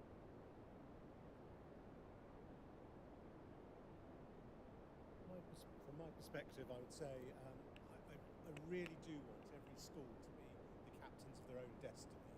So we have seen the sort of time frames that are being talked about and the direction of travel. And I think it really does matter that no school finds themselves, as the decade passes over, finding themselves being forced into a position that they don't want to be in. I think really now start looking around at the partners, and also look around, if you're already in a multi-academy trust of some description, look around at who you'd like to welcome into that. I think that's really the position I'd like our schools to be in today, going forward. Thank you.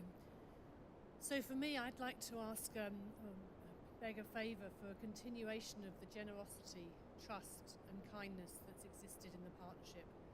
And as Executive Director of Children's Services, I've felt that in the last 2 years, we've worked incredibly collaboratively. And we're going to need to do more of that, and we're going to need to do that more deeply. And I think I'm really looking forward to that. So that's my big request. Thank you. So just a very tangible next step might be to go on a community walk.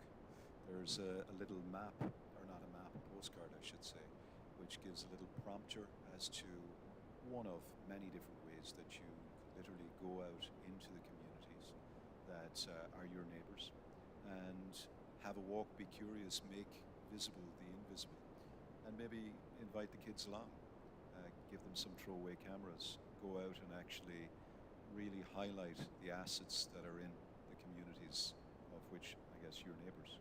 It's a practical next step.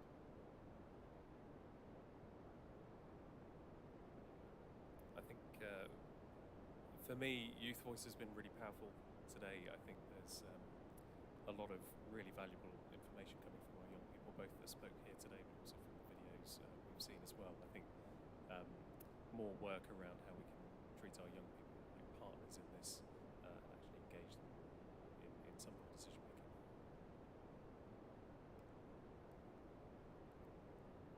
I would probably encourage you to stop for a moment and just digest a lot of the subjects that you've heard today, because I think it's clear that your leadership is needed throughout all of those, and that the change throughout really does come from the top.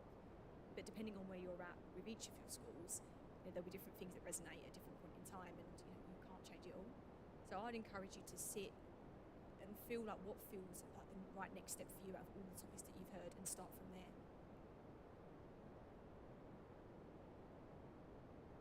I wish I'd not sat at this end.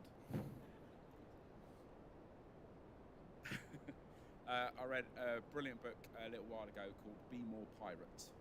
So go and be pirates and discover the gifts that your children are, that your parents are, and that your community is. I suppose I would have to say it would be great if you go back to your schools and have some fun with defining inclusivity, both as a whole staff and then with your parents and pupils. Working towards being a better inclusive school means we need to start with knowing where we're going. So really have some fun with it, and recognise that it will change over time.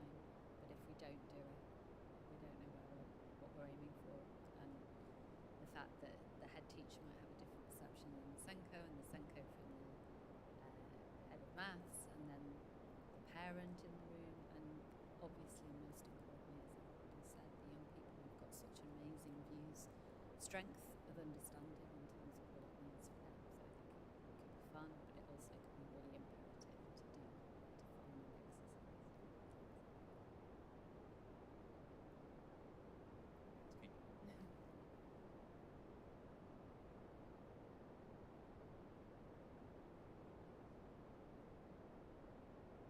Good afternoon, panel.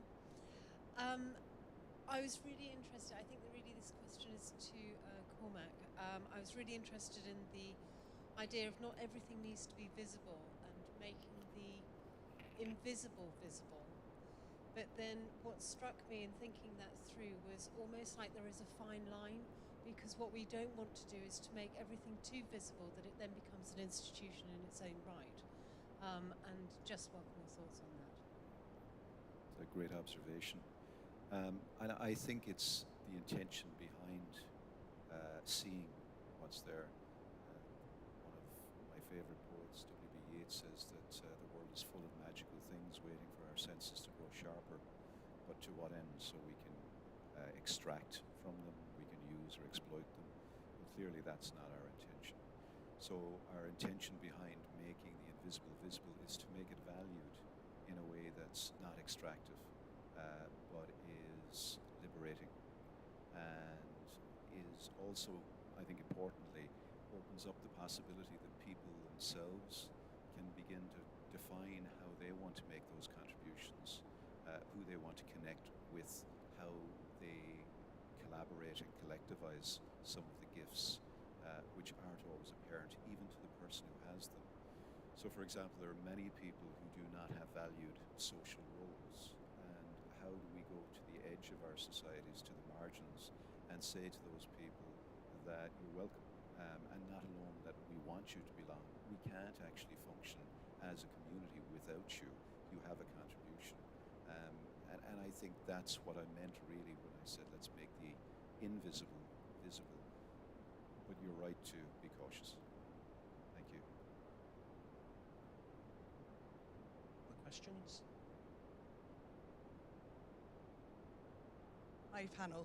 I had a wonderful quote from a colleague a while back, which was that if we help our young people find their purpose, their energy, and their enthusiasm, they'll find their tribe. And when they find their tribe, they find their purpose.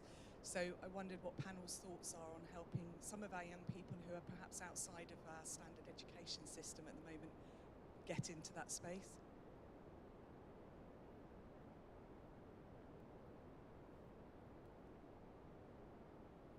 Reminded me of a conversation I had a couple of weeks ago with Sir Tim Brighouse, who we were doing the TES awards and judging those awards, and he was really passionate about one of the awards that had been entered, because it was a school where they had really emphasised the work of becoming part of something beyond the school gates, something we've talked about today, but Scouts, for example, for those young people on the margins, religion, the cookery classes we talked about, but something that sustains over time, so something that exists beyond the life of the school.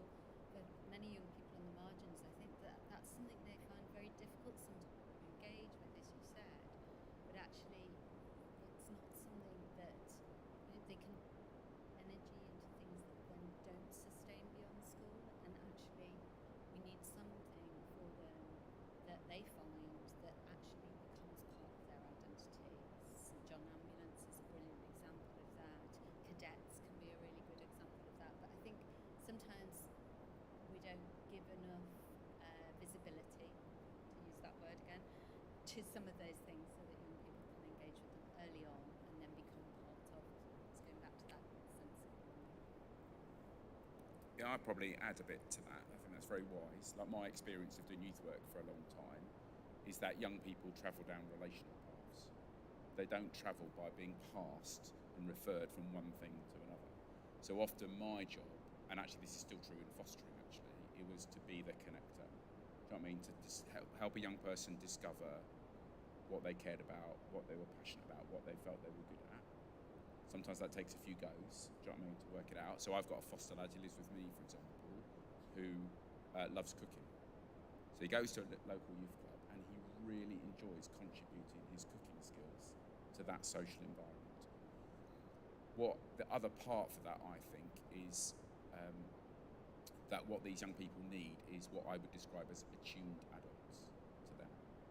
So what they often experience is adults who take role authority with them. You know, you will do what I say because I am the adult, because I have this role with you. I mean, youth workers don't think like that. Like, we think about relational authority. Do you know what I mean? We carry authority with you because of who we are with you. So thinking about how do I as an adult show up with you that enables you to flourish? Like, what is it you need from me in order to be that? Now, I appreciate if you're teaching in a class of, 30 kids, that's really hard to do. But I think creating those safe neighbourhood often environments, for young people outside of school that enables them to feel a sense of rhythm to their lives, because often they experience chaotic lives. So a sense of rhythm. This is what I do every week. I look forward to it. It values me. It gives me a sense of purpose. It's fun. I get to make friends.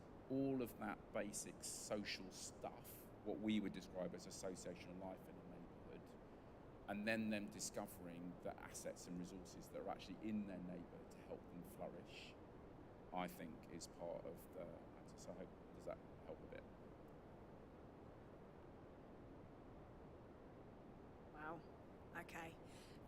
I think from a technology standpoint, we talk often about kind of bringing learning and experiences to life, and also providing access to experiences that they may not be able to have without technology. So we see that often when we're talking about, so even work experience that we can offer, for instance, access to a company like technology is often seen by young people, especially the most disadvantaged, as completely unobtainable, never can access, not for someone that looks like me. And we've had these experiences before when we would run, often we've got big offices in London, even within the local area, within a mile of our offices, we would have work experience days, and we'd bring kind of the local primary schools in. And I'll never forget the young boy walking in, and he looked up at the office, and he went, I don't deserve to be here. And I'll always remember thinking, wow, like, you forget that the experiences that we can offer as companies, and the openness to include those young people is really easy for us. But actually, if they don't know because their teachers aren't telling them, their teachers don't know because their leadership team aren't telling them, they don't know because actually you tend to get the same schools involved in the same experiences and the same projects. So I think that the opening up the projects means that they can find what their purpose is, they can find what their passion is if they know that they exist. And sometimes that might be physical with access to tech companies, but sometimes it might be virtual. But that can be just as good an experience if it's something that they find themselves really resonating with, or it's something that's an online experience like gaming, like Minecraft. If that could be an escape for them, that's something they love. It may not be a future career, it doesn't have to be a career if you love it. So I think those opportunities and those opportunities that we can open up to will be silver. Thank you. So I'm a trustee of a charity called The Mix, which offers a lot of mental health support for children from 11 to 25. And whilst there are a number of unsafe places online where young people find each other and also more concerning things, there are lots of safe places online as well where they are finding each other and supporting each other. And The Mix is one of those places. They have discussion boards that are moderated. It's peer-led. And I think there's a lot of power actually in peer-led activity where young people and children are supporting each other as much as receiving support from services and other supporting agencies that are out there. So I think there is something that I think in the future, 10 years from now, that will become a norm, and at the moment it's in its infancy. I think it's really helpful to talk about online and on land rather than offline. So there's still a real world. And we want, I think, while recognizing the value of virtual, also to support the on-land experiences, particularly at the moment. And I think for many young, and indeed probably for some people here even, the experience today of being in contact, being in relationship, particularly given where the numbers are at, there's lots of lots of things still to work out, even in terms of how we ventilate, and our relationship with air needs to become as sophisticated as it did a few years ago with water. So there's a lot that needs to happen for people to be able to move freely, both virtually and on land, and confidently. And I think we still need to reflect on that in terms of design and architecture and stuff like that in schools. It's particularly lovely to be in an environment like this, but I think it's probably uncommon. The other thought, just to, I suppose, mention, when you go back to the idea of the various assets that we talked about this morning, and really thinking about the individual moving within an association, moving within a place built and natural, moving within various cultures, within various economies, and through stories, because we're creatures of narrative. Our own stories, which, are fluid, as we were reminded constantly today from the young people as well, and evolving. So I think part of our journey personally is to model our relationships with all of those different dimensions of what might be called reality, virtual and on land, and really showing some of those relationships outside the school grounds as well as within the school grounds. And one of the things we can do is as well as being good guests in the lives of the surrounding communities of which we want children to be part, is to be better hosts. So to invite communities to start using our assets for their interests, because then we're inviting community to come and be part of our lived experience on land. So seeing more community gardens, seeing more associations that would never frequent a school ground is a really important practical measure that we're moving in the right direction. And I think the final thought here is that we shouldn't be measuring change in relation to quality of our programs or curriculum, but quality of life and how interdependent children are as a result of what we do. Thank you.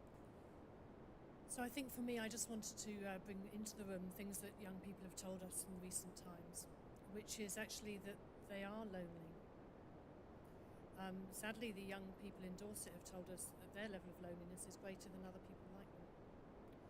And when we've really looked at that as around of working with our priorities around what can we do around that, how can we support those young people differently, digging into some of that loneliness told us some very particular things. So they were particularly lonely if they were experienced themselves or they were experienced as different. And that diversity wasn't fully welcome yet in our county. So I think my ask would be to make sure that we're all stepping into that space of challenging racism, challenging homophobia, challenging disability discrimination, challenging the sense that young carers in particular were a group for us that felt very lonely. And so really stepping into that place and being the best advocates, the best allies, and making sure that that warm welcome, all our relations, is there for our children, and that they no longer feel more lonely than other children like them. Thank you. I've had the good fortune to know a number of people who have found their potential through education, and that has been the route for them to advance. But I've also met a great number of people whose potential was released post-compulsory education. They became the next generation of entrepreneurs. They went on to have successful businesses. There was something about them that made them excel, but they needed to find the right environment in order for that to happen. And I suppose that's one of the challenges for us. For those who we know who will achieve greatness through academia, brilliant, but for others we really need to encourage the vocational side of them. For a lot of young people who will find themselves in quite a dark place at quite a mixed time, I think really the message has to be one of hope, and to ensure that they never give up on hope, and they gain the confidence to be able to go out there and have a punt at something, have a go at it. Yeah, okay, you may or may not succeed, but you'll learn from it and take that learning on to the next experience and the one after that and the one after that. Because, and I'm going to say this quite cheekily, I know, but I take the view in life, which is if you have tried everything and you've exhausted all options, you can always run for Parliament. Thank you for that. Thank you for that. I'll resist the temptation to respond to Andrew and say that my closing thought's very similar to Teresa's. I think for many of us, one of the highlights today was listening to the young people. And I think one of the things for us to remember is that children and young people themselves are a diverse bunch. I'm patron of a charity in Liverpool for kinship carers, and they have an amazing group of young kinship carers, typically young teenagers who've ended up for various reasons looking after their younger siblings in the family. And whenever I engage with them, I'm struck by some of the very specific challenges they face. So really, to echo Teresa's point, in engaging with young people as a whole, recognising that children and young people themselves have very diverse needs and experiences. Thanks. Just cognizant of time, I think we just need to make sure Teresa's got a few minutes so we can play the musical chairs and pop those back, and we'll hand over to Teresa.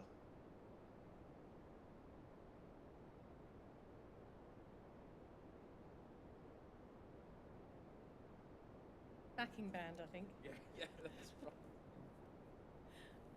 I'm just going to do a very quick sum up for the day and those very important thank yous. So I was really struck today, listening and being privileged to be sitting thinking around all of the connectivity between the fantastic speakers that we've had this morning.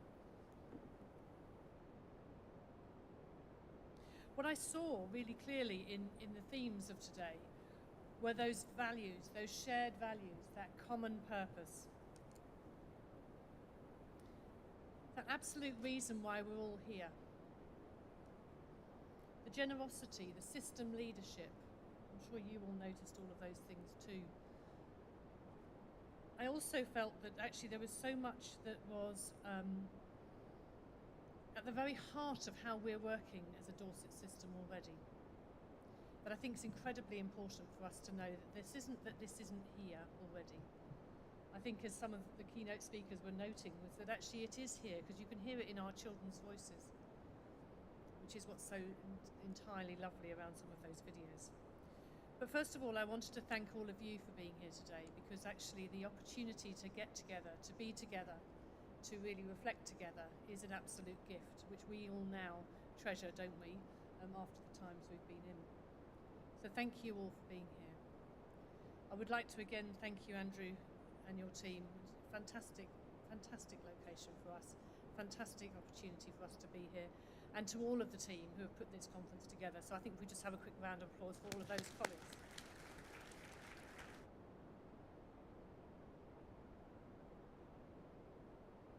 You all know that putting something like this together in any time is difficult. Putting it together alongside what are already very busy day jobs for so many people is an absolute point of extraordinary magic. So Tim and Cormac, it takes a village. It absolutely does, doesn't it? We know that. How do we enable that village? That asset inventory rather than that needs analysis. Discovery over delivery. All of those things which I know will have will have had absolute kind of power with you. I'm just going to say to you, yesterday, some of you will know, I went and did for charity, for Dorset Mind, a fantastic organisation for us here, many months ago. They asked me, you know, by text, would I do something as a fundraiser for them? I said, absolutely, of course. Yeah, no worries. So, well, and they sent me another message saying, it's a wing walk. Okay, yeah, no, of course, absolutely, no worries. Didn't think about it for weeks and months. And then the last few weeks I was thinking, I really do need to start thinking about that thing that so many people fantastically sponsored me and my lovely 24-year-old son to do. And yesterday I went and did it. And actually, I have to tell you, it's a little bit like now, I'm still on the boat. So forgive me, I'm kind of aware that occasionally I'm kind of thinking, oh, I'm a little bit unsteady. But so I am a little bit unsteady. But the really interesting thing about it, apart from the fact that it was both terrifying and fantastic in equal measure, and they did keep nosediving, and is that actually one of the reasons I did it, actually, apart from that Dorset Mind's a wonderful organisation, is that I'm not frightened of heights. I mean, everybody's a bit mad standing tall on a plane, but I'm not frightened of those things. What I do work on all of my life is giving up control completely to another individual. That's trust. I had a strong word with the pilot before we took off, as you might imagine. He was fantastic, but actually you are completely in the hands of somebody else. And for me, that's a really important thing for us to keep exercising. So I do exercise it. I do make sure that even though, you know, as Director of Children's Services, which is a complex job, it's really important for me that I can put myself in a place of vulnerability. I did it with many of you when I first arrived here. And what I got back from you was a fantastic level of trust, support and generosity.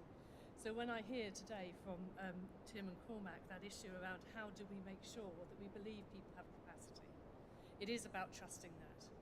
We have to trust our families, we have to trust our communities just like we trust each other. We focus a lot in children's services on strong, not wrong, that strengths-based approach. How dare we ask families to work on a strengths-based approach if we can't do it with ourselves? We must first of all start with ourselves and say, what are we getting right? How are things going? What's strong, what's not wrong? We know that our families have had a really, really difficult time. You know, one of the things that was really striking was how do we do our work when we have to go into lockdown without being able to do our work, was that we had to trust them too. We had to trust them to be resilient and to think about how they get their support throughout these last 2 years. So we know that that's been incredibly important, and it was really helpful to hear so much of that in Tim and Cormac's presentation today. And Jess and Kate talking about that collaborative relationship. I'm really delighted to have a collaborative relationship we have, and I welcome the strengthening of that in the white paper, because we have some hills to climb together. Our children, I would kind of go further, I have to say, than I think Jess did around narrowing the gap. You know, my expectation is that we close the disadvantage gap, that we maximise all of those opportunities for all of that fantastic asset, because we're not all the same.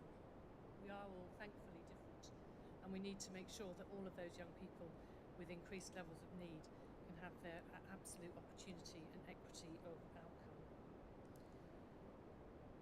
We need to be cautious about the negatives of competition, because ethical leadership will bring us to equity.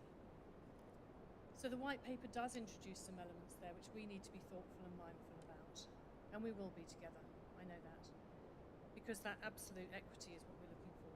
And when Stephen talks about the Dorset Education Board, it's a high trust, high support and high challenge partnership. The workshop began and ended there brilliantly, very early on in that workshop, really clear, dedicated commitment to taking those businesses together, to being high support and high challenge together. Working with. We all know that doing for, doing to and not doing are not acceptable places for us.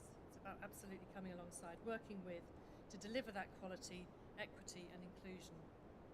And belonging, I think, is a great word for inclusion. So we might think about adding that into our definition of that board. Those of you that are on the board, thank you. For those of you that aren't, there's going to be a huge opportunity for us to work together in different ways to make sure that we can deliver that ambition together.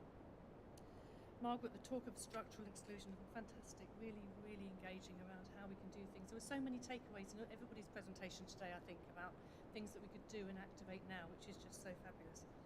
Delegated leadership, that shared responsibility. We know that works. We know we don't believe in hero leadership in this organisation and in this partnership. We know that it's about all of us together, and that delegated leadership and shared responsibility is so important. That lovely look into the future, Jeremy. Really helpful to really think about how do we make sure that we're fit for the future.